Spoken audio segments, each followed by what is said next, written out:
നമസ്കാരം. ടിപ്പർ ലോറികൾ വരുത്തിയ അപകടം കാരണം കഴിഞ്ഞ 5 കൊല്ലങ്ങൾക്കിടയിൽ സംസ്ഥാനത്ത് പൊലിഞ്ഞത് 448 ജീവനുകളാണ്. 2018 മുതൽ 2023 വരെയുള്ള കണക്കാണിത്.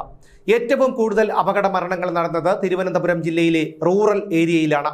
ഇക്കാലയളവിൽ 41 അപകടങ്ങളിലായി 45 പേരാണ് തിരുവനന്തപുരം ജില്ലയിലെ റൂറൽ മേഖലയിൽ മരണപ്പെട്ടിട്ടുള്ളത്.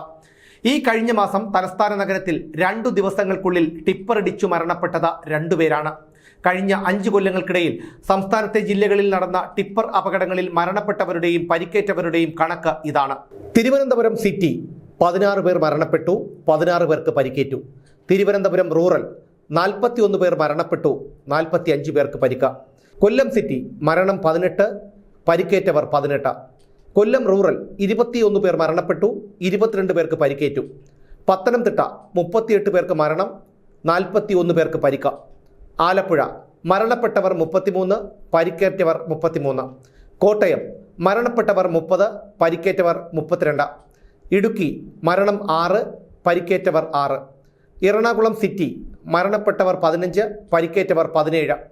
എറണാകുളം റൂറൽ മരണപ്പെട്ടവർ 41, പരിക്കേറ്റവർ 41.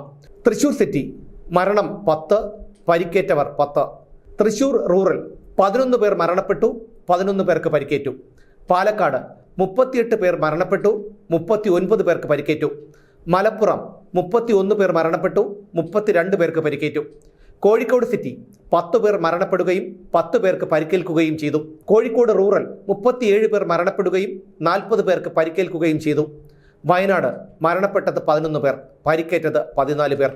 കണ്ണൂർ സിറ്റി മരണപ്പെട്ടത് 8 പേർ, പരിക്കേറ്റത് 9 പേർ. കണ്ണൂർ റൂറൽ 3 പേർ മരണപ്പെടുകയും 3 പേർക്ക് പരിക്കേൽക്കുകയും ചെയ്തു. കാസർഗോഡ് മരണപ്പെട്ടത് 9, പരിക്കേറ്റവർ 9. ഇതാണ് കഴിഞ്ഞ 5 കൊല്ലങ്ങൾക്കിടയിൽ കേരളത്തിൽ സംഭവിച്ച ടിപ്പർ അപകടങ്ങളിൽ മരണപ്പെട്ടവരുടെയും പരിക്കേറ്റവരുടെയും കണക്ക്. ടിപ്പറുകൾക്ക് ഭാഗികമായി നിയന്ത്രണം ഏർപ്പെടുത്തി 2012 ഡിസംബർ 15 ഉത്തരവിറക്കിയിരുന്നു. ഇതനുസരിച്ച് രാവിലെ 8 മണി മുതൽ 10 മണി വരെയും വൈകുന്നേരം 3 മണി മുതൽ 5 മണി വരെയും ടിപ്പറുകൾക്ക് പൊതുനിരത്തുകളിൽ ഓടാൻ കഴിയില്ലായിരുന്നു. എന്നാൽ ഈ നിയന്ത്രണം നിർമ്മാണ മേഖലയെ ബാധിക്കുന്നു എന്നു കാട്ടി കോറി ഉടമകളും ടിപ്പർ ലോറി ഉടമകളുടെ സംഘടനയും രംഗത്തെത്തിയതോടെ ഈ നിയന്ത്രണത്തിൽ മാറ്റം വരുത്തുകയും നിരോധനം രാവിലെ 9 മുതൽ 10 വരെയും വൈകുന്നേരം 4 മുതൽ 5 വരെയുമാക്കി ചുരുക്കുകയുമായിരുന്നു. ടിപ്പർ ലോറികൾ നിരത്തുകളിൽ ഉണ്ടാക്കുന്ന അപകടങ്ങളുടെ ഭീകരത ഈ കണക്കുകൾ തെളിയിക്കും. ടിപ്പർ ലോറിക്കാരെ മാത്രം കുറ്റം പറഞ്ഞിട്ട് കാര്യമില്ല. അമിത വേഗത്തിൽ പായുന്ന ഇരുചക്ര വാഹനങ്ങൾ ഉൾപ്പെടെയുള്ള വാഹനങ്ങളും അപകടത്തിന് കാരണമാകുന്നു. തങ്ങളുടേതല്ലാത്ത കുറ്റം കൊണ്ട് സംഭവിക്കുന്ന അപകടങ്ങളും ടിപ്പറുകാരുടെ അക്കൗണ്ടിൽ വരവ് വയ്ക്കും എന്നതാണ് യാഥാർത്ഥ്യം.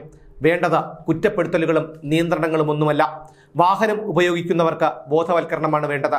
കാരണം കേരളത്തിലെ നിരത്തുകളിൽ വാഹനമോടിക്കുന്ന 99% പേരും ശരിയായ രീതിയിൽ വാഹനം ഓടിക്കാൻ അറിയാത്തവരോ അല്ലെങ്കിൽ അശ്രദ്ധമായും സിഗ്നൽ തെറ്റിച്ചും വാഹനം ഓടിക്കുന്നവരോ ആണ്.